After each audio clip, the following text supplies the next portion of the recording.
ਲੁਧਿਆਣਾ ਦੇ railway station ਦੇ ਉੱਤਰੀ ਰੇਲਵੇ ਡਿਵੀਜ਼ਨ ਦੇ ਮੈਨੇਜਰ ਰਾਜੇਸ਼ ਅਗਰਵਾਲ ਵੱਲੋਂ ਕੀਤੇ ਗਏ ਦੌਰੇ ਦੌਰਾਨ ਉਹਨਾਂ ਨੇ ਰੇਲਵੇ ਸਟੇਸ਼ਨ ਦੇ ਅਧਿਕਾਰੀਆਂ ਨਾਲ ਮੁਲਾਕਾਤ ਕੀਤੀ ਅਤੇ ਸਥਿਤੀ ਦਾ ਜਾਇਜ਼ਾ ਵੀ ਲਿਆ। ਪੱਤਰਕਾਰਾਂ ਨਾਲ ਗੱਲਬਾਤ ਕਰਦਿਆਂ ਰੇਲਵੇ ਡਿਵੀਜ਼ਨਲ ਮੈਨੇਜਰ ਨੇ ਕਿਹਾ ਕਿ ਉਹ ਹਰ ਵਾਰ ਦੀ ਤਰ੍ਹਾਂ ਇੱਥੇ ਨਿਰੀਖਣ ਕਰਨ ਦੇ ਲਈ ਆਏ ਨੇ।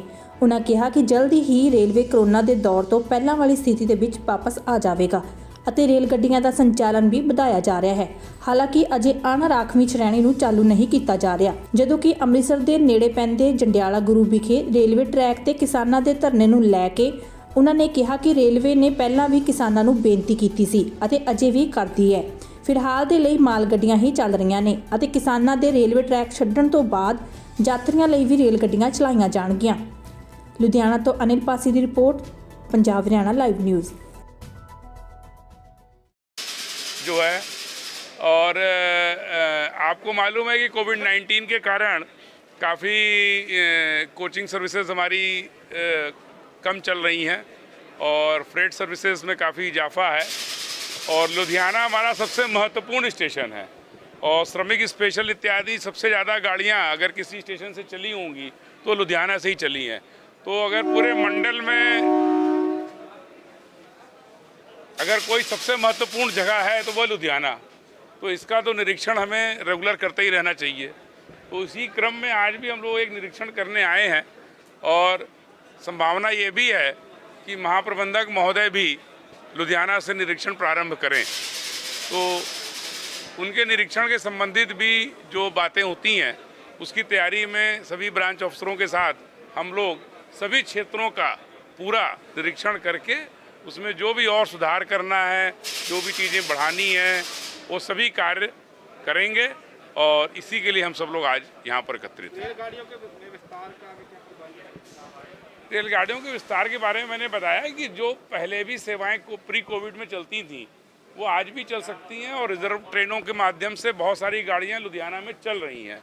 अनरिजर्व्ड ट्रेन्स का चलाने के बारे में अभी कोई प्रोटोकॉल नहीं है, इसलिए जो अनारक्षित जिसको बोलते हैं अनरिजर्व्ड है उसके बारे में अभी कोई कार्य सूचना नहीं है। उसके अलावा जितनी भी आवश्यकताएं हैं उसके हिसाब से समयानुसार गाड़ियों को चलाया जा रहा है। भाई पूरा सिटी एडमिनिस्ट्रेशन इतना बड़ा शहर है, हर कोने कोने में तो एम्बुलेंस खड़ी नहीं की जाती। जो भी हमारा डॉक्टर्स का यहाँ सेटअप है, हमारी पूरी डिस्पेंसरी है, हमारे पास बहुत सीनियर ACMS हैं, उसके साथ 3-4 डॉक्टर्स हैं, हम उनको तुरंत प्लेटफॉर्म पर अटेंड करके जो फर्स्ट एड देने का काम है वो हम करते हैं और यदि उनको उससे ज़्यादा सीरियस चाहिए तो उनको तुरंत ही सूचना के आधार पर और प्राथमिकता के आधार पर सिविल हॉस्पिटल्स से हमारा लाइजन है, हम उसमें उनको भर्ती कराते हैं। ये प्रश्न हमारे से पूछना गलत है। रेलवे किसानों के जो भी कार्यक्रम चल रहे हैं उनकी और सरकार के बीच में है।